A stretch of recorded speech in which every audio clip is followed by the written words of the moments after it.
I have been a Swedish tutor for many, many years, and in this video, I wanted to go through 5 mistakes people make when learning Swedish and what we can do to improve the mistakes. I do want to start by saying that learning anything, especially languages, does involve making mistakes, and it's nothing to feel bad about at all, but it could help to know why we keep repeating the same mistakes over and over again and how to fix them to improve our learning. So let's start with mistake number 1.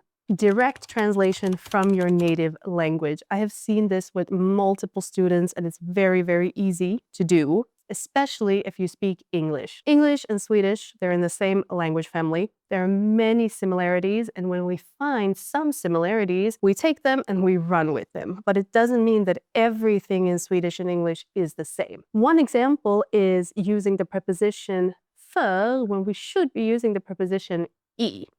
For example, the sentence, I have lived in Sweden for 30 years. Many people make the mistake and they say, jag har bott i Sverige för 30 år. But that's wrong. We would use I. Jag har bott i Sverige i 30 år. So since we use for in English, it's very easy, especially when we just speak in conversations, to automatically use the most similar preposition we can find. But if you keep practicing your prepositions and if you keep listening to people and really pay attention, read a little bit and really learn where English and Swedish are not the same. This doesn't just go for English. In French, for example, or in Turkish or Spanish, you would say, I have 35 years when you talk about how old you are. But in Swedish, we wouldn't do that. So we cannot say jag har 35 år. We have to say jag är 35 år. So I am 35 years. Think about that. One mistake is direct translation, and the more mindful you are of it and the more you practice, the better we can get at it.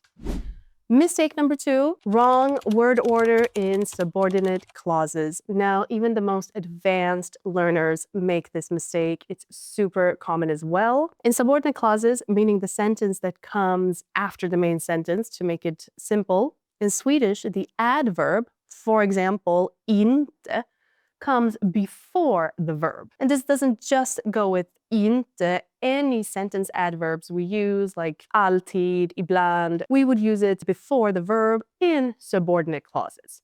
What you can do is practice subordinate clauses in Swedish as much as you can. I know this is not an easy thing to fix, and it takes a lot of practice and a lot of time. It takes some time for you to process the language and take it on as your own in order to stop making the mistake, so to say. When something is very different from our own language, it feels very unnatural. So especially, like I said, when we have conversations, when we don't have time to really think about what we're saying, we will automatically use the structure we already have. So not a big mistake. Everybody can still understand you 100%, but if you want to sound a little more native, practice your subordinate clauses in Swedish. Mistake number 3, pronouncing vowels wrong. Swedish is a very melodic language, as you probably have heard. Not as melodic as Norwegian, if you ask me. So depending on how we pronounce our vowels, it can change the meaning of a whole word, as you probably know. If we have this, for example, we have glas, we have one S, so the A, the A, the vowel is pronounced long, glas, meaning glass. We have this one, we have 2 S's, glass is how we would pronounce this. Since we have 2 consonants, the vowel A will be short. Glas, glass. Another example, hat, meaning hatred, and hatt, meaning hat. And as you can see, these mean very different things, and the only difference is how we pronounce the vowel and obviously how we spell it. So if we can try to remember that and practice this when we are reading, is what I recommend, then we will get better at actually pronouncing all of our vowels correctly. Things will go a lot smoother. And we can avoid some mistakes when talking to people. If you happen to say jag gillar glas instead of glass, from the context, I think most people can understand what you're saying, but still, if you want to get it a little more right, the vowels are super important in Swedish. So good luck with that. Mistake number 4, avoiding speaking with people until we don't make mistakes.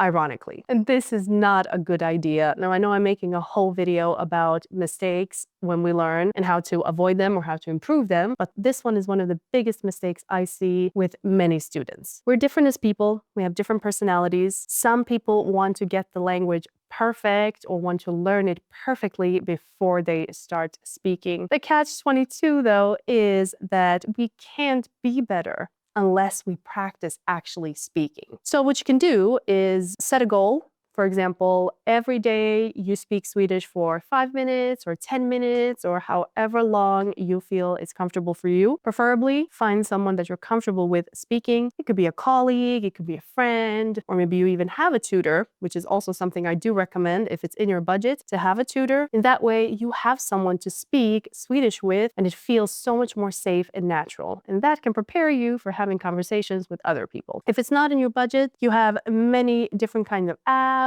and other ways to speak. So don't wait until you don't make mistakes. Mistakes are to be made, especially when learning a language. So don't give up, be a little brave, and have conversations with what you have. In this way, you get to listen to other people and you get to gain vocabulary, and you also have a chance to ask that other person, what does this mean? Or what does that word mean? And the conversation can flow a lot better. So use every opportunity you can as a learning opportunity.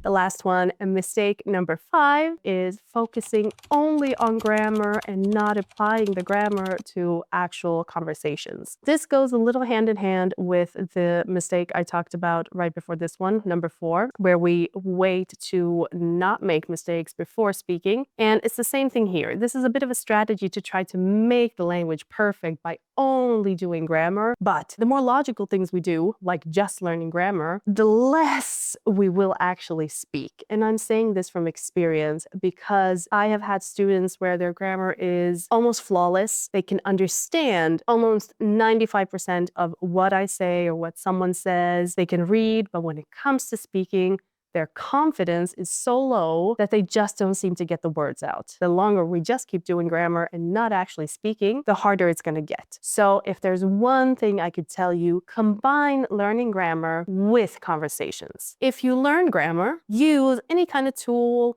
AI, ChatGPT, or anything that can help you to create conversations with the grammar you just used. It could be different type of questions you need to answer. It could be about creating a text with the grammar where it shows it in a very natural way. It could be reading a dialogue where the grammar is used in a specific topic. And then, like I said, practicing with someone or even with yourself. I also want to add to this that if you can, use anything in your everyday life to improve the language. Listen to music. Even if the song isn't great, have it on in the background. Put your phone in Swedish, the settings, let it be in Swedish, and that way you will always see Swedish words and eventually you will catch up with it. Read books to your level or just slightly above. And I do want to say, if you enjoy reading in a new language that we're learning is not as enjoyable as reading a book in a language that we already know and master. It's more of a study and it requires some time, some effort, and some concentration. But the more we do it,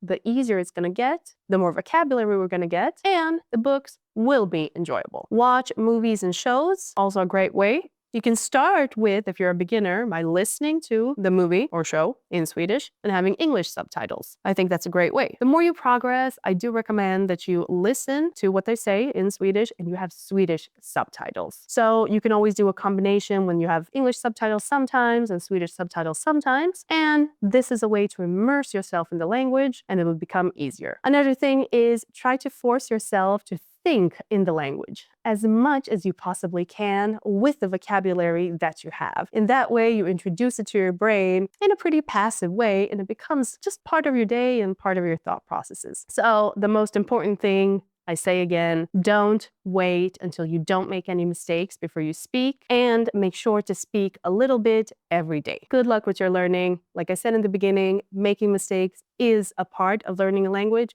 and a really important one as well. So keep going and good luck.